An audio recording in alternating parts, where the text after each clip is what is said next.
Hi, this is Chef Alan with Global Sugar Art with another 2-minute tip and trick for you. And today I'm going to talk about coloring pastel baby blue and baby pink.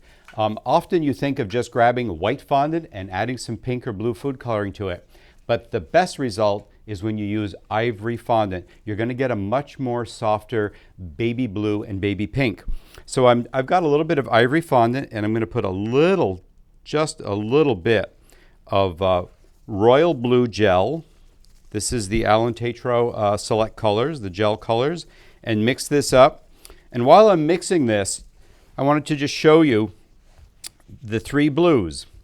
The one on the right is royal blue, and I made that one a little bit darker than what I'm making right now.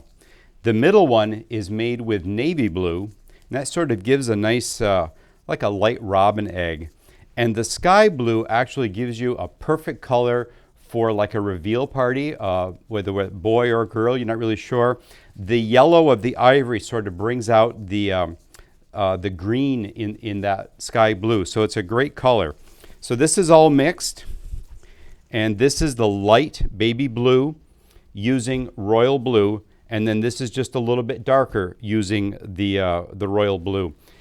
If I were to use white paste, this is the color that it makes. And this is just a common blue, while these are really a nice baby blue. Hope you've enjoyed my 2-minute tip and trick on coloring pastel baby blue and baby pink. Remember, the best deals are at globalsugarart.com. Thanks for watching. Have a great day.